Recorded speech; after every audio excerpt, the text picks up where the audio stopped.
That one look at the fearful, repressed face of the Burmese refugee, and you know that it's a silent cry for help to pass a menstrual cycle with dignity.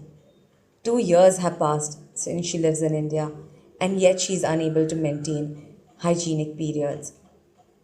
Because of the preposterous conditions that she has to live in, she suffers from dire consequences, both mentally and physically. Menstrual cycle have become a nightmare for her, just like they have become a nightmare for 70% of other rural women in India.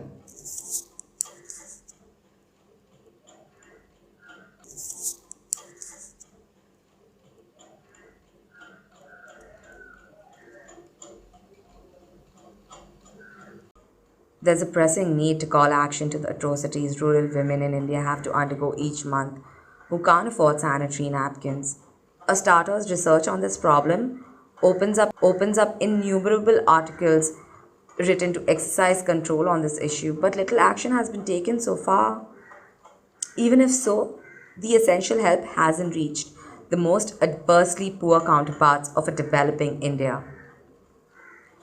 25-year-old Dhara lives in one such ostracized area outside New Delhi called Madanpur slum, populated with 50 huts with literally one palm distance between the two. She lives in a 50 square centimeter devastating quarter that somehow fits a kitchen, bathroom, bedroom, and her husband with 3 sons. She and her husband have no regular income.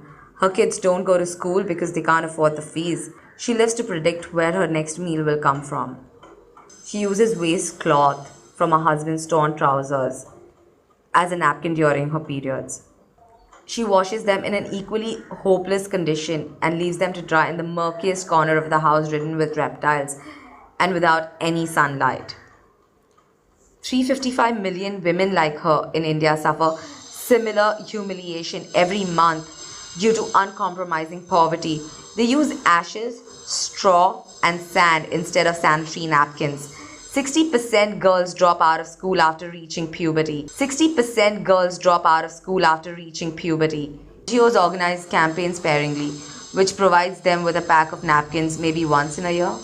Meet Arunachal Muruganathan, a ray of light in this hopeless situation. He revolutionized the periodic cycle for the benefit of his wife and all other women after he learned that his wife used the same filthy cloth for years on end. He started a factory unit to produce cheap pads for rural women. His factory is now spread across 13 villages and helps women earn a livelihood as well as lets them experience a hassle-free menstrual cycle each month. This revolution needs to reach out to more villages in India so that they don't have to go through the inhuman treatment meted out to them each month. This short video is addressed to rural women, which teaches them how to use a pad and how to dispose it.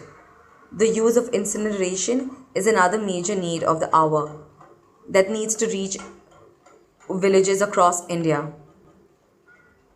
One per village and livelihoods like making your own pads will help India